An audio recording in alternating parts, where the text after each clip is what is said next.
وأنا ونسان داود يلي ذلهم بميل بود نقد داوني سينسي والبوانو مقشان بهالكن وشانل كفالية دلاب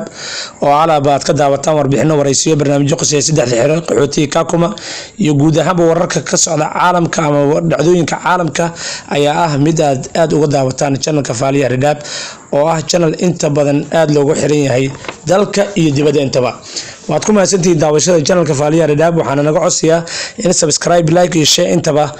عاد إنه دهدان الشانل كسمر كاسي لولا صعدو ميلا عاد وفوق إن كستو ميلا فرب بدن الشانل كإمك وجاري سمر كان لقلا صعدو حدنا وحنا نقعسيا سبسكرايب لايك يشيء انتبه إن إذا نقلا بقي لأنه صار لابن حبنتي سبورتيكا الشانل كفالية رداب عيارتو إذا حرد قحوتيكا دقحلي عيارتو إذا اسمه الكجارسة أي قلم نمدي ما أنت واحد هيد تاريخنا يقول بيجنا يدلباتن كأغسطس سنة كون سدح لباتنka garoonka Olympic ee ku yaala xirada qaxootiga dhagaxley ciyaar aad u xiiso badneed ku dhexmartay waxaana ciyaarta galabta dhexdhexaadinayay garsoore Buffalo oo ahaa garsoore tababar wanaagsan u lahaa habka dhexdhexaadinta ciyaaraha qaran iyo degmeentaba ciyaartii galabta dhexmartay kooxaha dhagaxley iyo Garis oo ahayd mid aad u adkayd isla markaana ciyaartooy magac leh ay ku jireen labada kooxood garoonka dhexdiisa ayaa ciyaarta ay soo bandhigeen labada kooxoodba ay noqotay mid ay aad u la yaaqeen dadweynihii u soo daawasho tagay ee kala metelayay dhagaxley iyo Garis ciyaarta oo labada gool hayaba ay ahaayeen kuwa kala darnaa ayaa haddana goolahaye Isaaqow oo ahaa goolahayii ciyaartooyda dhagaxley shabaq u ilaalinayay la arkay isagoo kubado badan oo halis ahaa badbaadinayay halka goolahayii kooxda Garis isna uu ahaa mid aanan ka yareysan goolahayii dhagaxley Isaaqow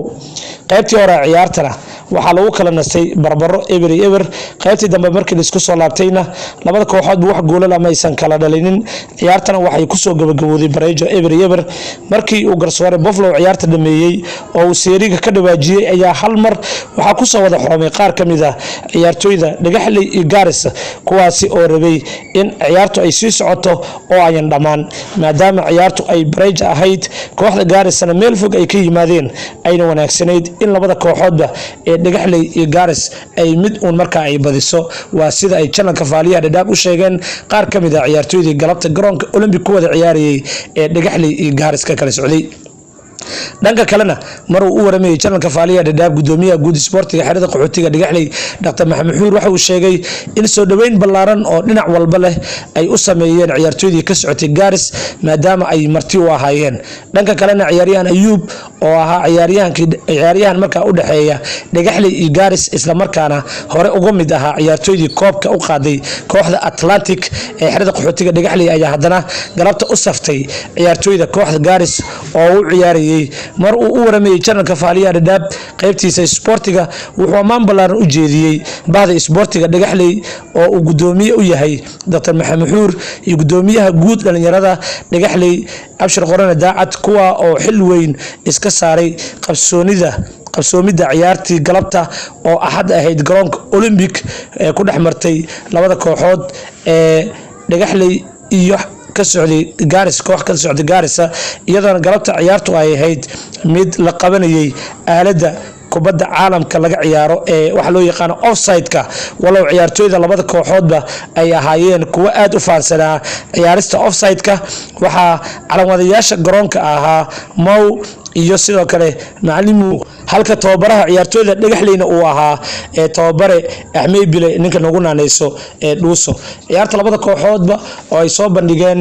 dhagaxley iyo Garis waxa ay ahayd mid sidaan hore idin kugu sheegnay ee aad u la yaaqeen dadweynihii daawanayay ciyaarta ee ka kala socday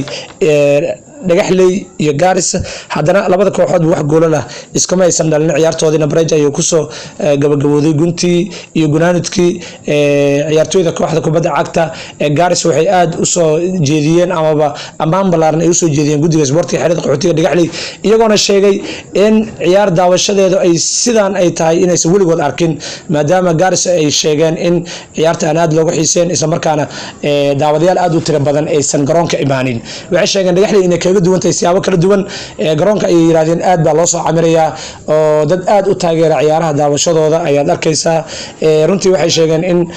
soo dhaweyn ballaaran ay ka heleen guddiga sportiga iyo gudoomiyaha dhalinyarada intaba aad bay u soo amaaneen amaan ballaaran ay halka ugu soo jeediyeen sidoo kale waxay sheegeen in ciyaar kale ay markaa ku qabsan doonaan Garis iyagoona mar balansan doona koox ka socota xerada qaxootiga ee Dhagaxley haduu Allah awood leeyahay kuntii iyo gabagabadii ciyaartii galabta Bareej ay ku soo idlaatay waxaana halkan idin soo tabinayay anigoo ah Cabdiraxmaan Jalaal Xasan oo aalaba idin soo tabiyay xubinta isboortiga ee channelka Faaliya Dhadhaab waxaana naga xusuusin mudan in garoonkaasi kubadda cagta ee Olympic League ka socday ee qabatay hay'adda marka magaceeda soo gaabiyo loo yaqaano HI lagu soo gabagabay goordhaweed halkaas iyadoo ay ku guuleystay kooxda kubadda cagta ee Atlantic kadib markii ay la ciyaartay kooxda kubadda cagta iyadoo dhankeeda ama lidka ku ah ama ka soo horjeeda ee Al Mansour waxaana guush ay ku raacday kooxda kubadda cagta ee Atlantic liigas league ka duwan ama u eg ayaa Britole isna lagu qaban doonaa isla garoonka Olympic waxaana ku wada ciyaar doona kooxo dhowr ah haduu Allah awood leeyahay raali ka noqdo Britole ayuuna liigaasi furmi doona oo ka furmi doona garoonka kubadda cagta ee Olympic oo ay guddiga isboortiga qorsheeyeen inuu yahay garoonka ugu caalamisan isla markaasna ugu daawashada badan ciyaarta kubadda cagta marka laga hadlo xerada qaxootiga Dhagaxley guddiga isboortiga xerada qaxootiga Dhagaxley iyo xubnihiisa kala duwan ayaa liigaasi Britole ku qabanaya isla garoonkaasi Olympic labada kooxood ee Britole oo isniina bari galab oo isniina taariikhdan ay ku beegan tahay 21 bisha Agost sanada 2023 waxa lagu daahfuri doonaa labada kooxood ee lagu sheegay inay yihiin group A waa kooxda FC Xuriyo iyo Roma kooxda FC Xuriyo iyo Roma oo iyagu ah labada kooxood oo marka xifalta dhanka isboortiga uu kala dhaxeeyo ayaa Britole lagu daahfuri doonaa garoonkaasi Olympic kooxo dhowr ah ayaana ku wada balansan inay ku wada ciyaaraan garoonkaasi hadaan mid inagu sheegno Britole oo isniina taariikh 22 bisha 8 ama bisha Agost sanada 2023 group A FC Xuriyo iyo Roma ayaa ku wada ciyaar doona garoonkaasi Olympic talaadada Dayax Isuba Star ayaa ku wada balansan oo group B ah Al Hayat iyo Sun City ayaa iyana group C ku wada balansan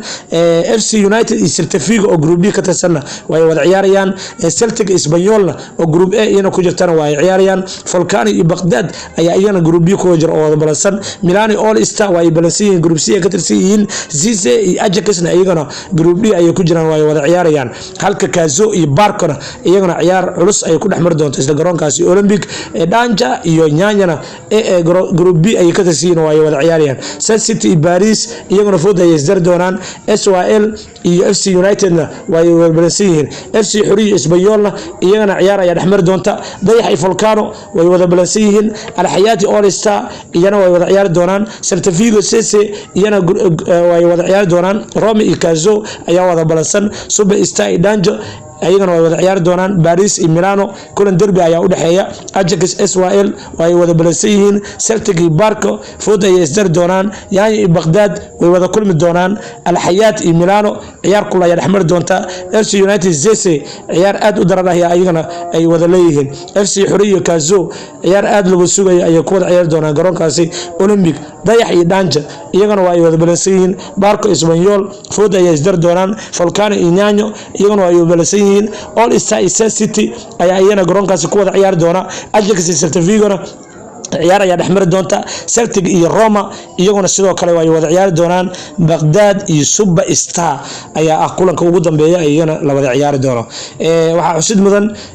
in hal garoon oo lagu dheeli doono sida wararka qaar ay nagu soo gaarayaan isla garoonka Olympic ayayna ciyaarahan dhan ay ku wada dhamaan doonaan hadii wax isbedel uu imaado oo guddiga isboortiga uu sheegana dib ayaan idin kala soo socodsiin doonaa waxaan ogaan jirnay in liiga ka horeeyay ee dhamaanayay in labada kooxaha ay ku wada ciyaari jireen labada garoon kala ee City iyo sidoo kale garoonka kubadda cagta iminka loo wada balansan yahay ee Olympic marka laba kooxood galab walba laba kooxood ayaa labada garoon ku kala ciyaari jirtay ee City iyo Olympic balse jawiga iminka waa uu ka duwan yahay sidaas isla garoonka Olympic ayaa lagu ciyaari doonaa hadii waxay soo kordhaan dib ayaan inaga soo socodsiin doonaa hadii Allah awood leeyahay ka noqdo guud ahaan waxa halkaas inoo eeg xubintii isboortiga channelka Faaliya Dhadhaab waa idin la socodsiinayay anigoo Cabdiraxmaan Jalaal Xasan idinna waa ku mahadsantiin daawashada iyo dhageysiga channelka Faaliya Dhadhaab subscribe iyo like iyo share intaba ha inaga la baqeelna waad mahadsantiin akhiirta